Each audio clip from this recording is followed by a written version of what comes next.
tô tremendo muito, mas eu acho que esse é o melhor momento pra eu falar sobre isso, porque deu um estralo na minha cabeça e todos os pontos se ligaram. E aí, pessoal das minhas redes sociais, tudo bem com vocês? Hoje é dia 28 de maio, hoje é domingo, e só pra vocês entenderem toda a história. Essa última semana que passou, eu estava muito triste. Tava percebendo que meu sonho, que é meu canal no YouTube, tava indo por água abaixo, e ele tava abandonado, e eu desanimei totalmente com o meu sonho desde criança, então tá muito mal, por várias coisas.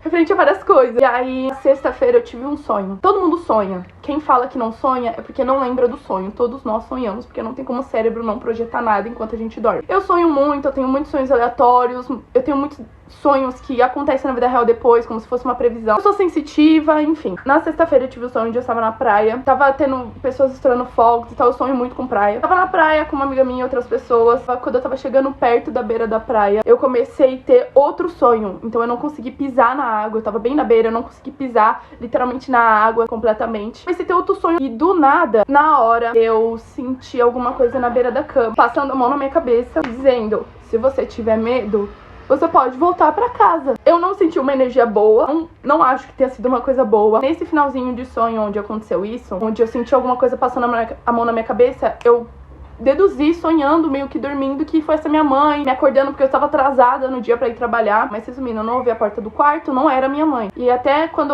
eu senti a coisa na minha cabeça e deduzi que era minha mãe, eu fiquei, tipo, fiz até um barulhinho assim, tipo, minha mãe. Quando eu meio que despertei de vez, eu dei um pulo da cama, eu tava atrasada, eu levantei já chorando, comecei a chorar. Foi um pouco assustador, eu senti de fato alguma energia. Eu meio que eu senti passando a mão na minha cabeça, mas eu vi a cena também, é como se meu corpo estivesse de fora vendo a cena. E aí, era como se fosse uma sombra preta, sabe? É isso que veio na minha cabeça. Eu acho que foi essa frase que eu ouvi, que veio na minha mente: se você tiver medo, você pode voltar pra casa. Ah, esqueci de um ponto. De um ponto, literalmente ponto. Quando eu acordei com um ponto de Iemanjá na cabeça. Aquela mamãe Iemanjá. E tudo se ligou, né? Porque, tipo assim, a praia, eu não consegui botar meu pé na água e acordei com um ponto de Iemanjá na cabeça. Eu não costumo ouvir ponto, tá, gente? Como eu continuei o dia, esse dia eu tava bem. Eu tava caramba, hoje eu acordei melhor. E aí eu tava no ônibus voltando pra casa e simplesmente aconteceu um acidente na minha frente. Eu tava sentada no banco do cobrador, o ônibus tava indo e aqui era a rua pra voltar. Um cara louco das ideias tava na nossa frente, ele era um carro preto, ele tava meio que entrando, tava num espacinho aqui, ó, que tinha na rua. Esse cara deu, tipo, meia volta pra fazer o retorno pra essa rua. Não era o lugar de fazer retorno, o ônibus tá aqui, seguindo reto, e o carro fez assim, ó, pra fazer o retorno. Só que nessa hora de fazer o retorno, ele parou na rua do lado, e o cara na moto veio e bateu nesse carro. Na hora foi um pulo, o ônibus freou. Eu pulei assim, comecei a falar, caraca, não sei o que. Não foi caraca, foi uma palavra. Como assim? Que cara louco, que isso? Na hora o menino caiu no chão. Foi uma pancada muito grande, ele caiu, a moto caiu em cima dele. Quando ele deu de cara com o carro, o rosto dele já tava virado assim pro lado. E ele caiu, do jeito que ele parou no carro, ele caiu no chão com o rosto virado. O ônibus ficou uma gota parada. Eu comecei a me arrepiar toda na hora, porque eu sinto muitas coisas, eu sou sensitiva, então eu sinto muitas energias, eu sinto as coisas e eu atraio elas pra mim. E aí todo mundo, assim, tipo, desesperado, tipo, como assim o cara fez isso? E a mulher saiu do carro querendo brigar, como se eles estivessem certos. Eu não sei se esse menino sobreviveu, foi horrível, eu nunca tinha visto um acidente na minha frente. Eu cheguei em casa assim, ó, dilacerada, eu tava bem, e aí isso aconteceu, e minha cabeça ficou assim, de novo. No dia seguinte eu tava bem novamente, não tava mais com aquela maré de tristeza. E ontem, sábado, isso tudo, o sonho, o acidente foi na sexta. Ontem, sábado, depois do trampo de tarde, eu e minha amiga íamos pra uma praça, mas a praça tava fechada porque tava tendo virada cultural. A gente ficou na frente do Teatro Municipal aqui em São Paulo, onde tem uma escadaria e tinha pessoas fazendo rodinha de dança e pregações, porque era o povo de Jesus, ore pelo Brasil. A gente sentou lá pra gente pensar aonde a gente iria, mas a gente não sentou muito perto, a gente sentou um pouco distante. Do nada, 2 jovens vieram falar comigo, vieram diretamente a mim, falaram com ela também, mas vieram diretamente a mim. E o menino falou assim pra mim: eu tava te olhando, eu vim até aqui pra falar com você, porque Deus me mandou uma mensagem pra eu vir falar com você sobre um acidente, que Deus tava com você e Deus te protegeu. Na hora que ele falou aquilo, eu fiquei, como assim? Porque eu não conhecia, ele não tinha como saber de tal acidente que tinha acontecido ontem. E eu pensei até com a minha amiga, eu falei assim, meu, esse cara usar essas palavras de gatilho, tipo, vou chutar que isso aconteceu com essa pessoa pra falar com ela, ele acertou em cheio.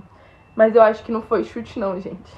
acho que não foi só um chute. Ele falou assim: você pode não ter pensado dessa forma e Deus te protegeu, que foi um livramento. E eu de fato não pensei, porque não aconteceu nada com o ônibus e não foi diretamente com o ônibus. Foi com o cara do carro e o menino da moto. Mas poderia ter sido diferente. E eu, de fato, não tinha enxergado dessa forma. Deu um estado de gravar um vídeo sobre isso, porque eu vi um vídeo no TikTok agora há pouco de uma menina chamada Mônica, que ela falou que ela tava no shopping, ela tava lendo a Bíblia, uma mulher tocou no ombro dela, falou: ah, bonito, você tá fazendo isso. Geralmente a gente não vê isso normalmente. A mulher tocou no ombro dela pra falar sobre uma vaga de emprego que ia ter às 4 horas. E a menina que tava lendo a Bíblia, a Mônica, tava pedindo pra Deus um emprego, porque ela estava desempregada. Essa mulher simplesmente apareceu dizendo que Deus tinha mandado uma mensagem pra ela ir falar com a Mônica. A Mônica foi na entrevista de emprego e passou. E isso me fez lembrar da minha história que aconteceu ontem. Tem acontecido um acidente, o menino vinha com o mesmo argumento de que Deus mandou uma mensagem pra falar sobre um acidente. E eu fiquei assim, cara, é incrível como essas coisas acontecem. Eu nunca desacreditei de Deus, eu sempre acreditei em Deus, sempre.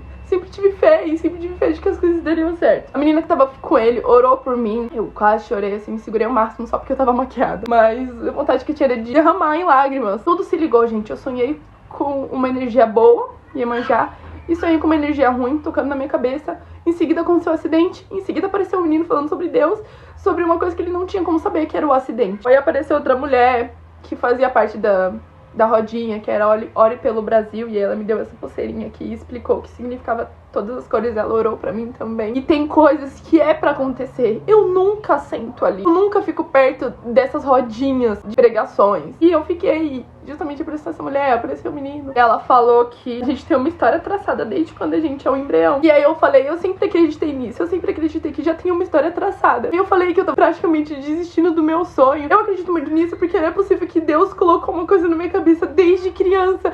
E isso não vai acontecer. Deus não colocou isso na minha cabeça à toa. Não vou desistir, mas eu tava muito triste mesmo, porque é cada pessoa que ganha fama sem fazer merda nenhuma. É cada pessoa que recebe reconhecimento sem talento. E parece que todo mundo agora quer virar influencer, todo mundo agora quer entrar nesse mundo, e não é bem assim. E eu fico brava porque eu não recebo o reconhecimento que eu mereço, mas tá tudo bem também. Talvez chegue o meu momento, ou talvez não seja isso, mas é aquela coisa que eu falo: se não é pra ser isso, por que eu tenho essa coisa na minha cabeça desde criança? Eu falo, eu insisto em falar que eu não tô aqui por conta de modinha. Eu não comecei a fazer conteúdo depois que todo mundo começou a fazer também. Eu faço isso desde criança. Eu olhava pra TV e falava, eu quero estar ali. Eu olhava pra TV e falava, mano, eu quero participar de novela, eu preciso fazer curso. Mas, infelizmente, as coisas são mais fáceis pra quem tem dinheiro. E eu tô em busca de formas mais acessíveis, que não consome tanto o pouco dinheiro que eu recebo sendo CLT. E o que eu disse sobre ter gente que não tem talento, eu disse não ter talento pra ser artista, não talento em outras coisas da vida. Talvez vocês me interpretem errado. E sim, eu sou muito frustrada com tudo isso, que eu fique olhando do outro, mas eu sou frustrada sim por não receber o reconhecimento que eu mereço. Se vocês estiverem distantes de alguma religião, se aproximem de alguma. Eu não tô aqui pra pregar nada, eu não sou esse tipo de pessoa que vai ficar falando, ah, você tem que encontrar Deus. Cada um sabe o que sente, cada um tem a sua opinião, cada um é cada um. Ninguém é igual a ninguém. Se você é ateu, se você não acredita em nada, tudo bem também. Pra quem acredita, procura alguma religião, porque a gente tá sujeito a ter muitas energias pesadas em volta da gente. Quando a gente tem algum vício, quando acontece briga demais, quando a gente não se sente bem sem razão nenhuma. Tem a questão saúde física, mas tem a saúde psicológica. Psicológica também, a física, psicológica e a espiritual. Quando é espiritual, você tem que procurar alguma religião mesmo pra cuidar disso, porque eu acho que a vida é um pouco mais difícil quando você não tem nenhum lugar pra se curar espiritualmente. Porque você precisa disso, você precisa de uma limpeza espiritual também, você precisa cuidar do espiritual também, porque é o seu espírito, é só seu. Eu não sei se essa palavra vai chegar em alguém, eu espero que chegue, eu espero que ajude. Eu nunca imaginei fazendo vídeo sobre isso e eu espero que tal palavra minha te ajude, mas eu espero que sim. É um vídeo que eu não costumo fazer, vocês sabem que geralmente eu faço transição de feia pra bonita e toda aquela coisa. Faço vídeo engraçado também, faço vídeo ensinando alguma coisa sobre cabelo. Mas eu achei que esse vídeo foi necessário contar. Foi um relato. Não chega a ser um testemunho, mas é um relato mais forte, a experiência mais forte que eu tive envolvendo Deus. Que eu nunca tinha tido alguma coisa tão forte assim, de coisas acontecerem seguidas uma da outra. Então é isso, que Deus abençoe todos vocês, axé pra todo mundo. E é isso, me siga aí. Geralmente eu não trato sobre essas coisas, mas podem me seguir que eu acho que vocês vão gostar. Beijo.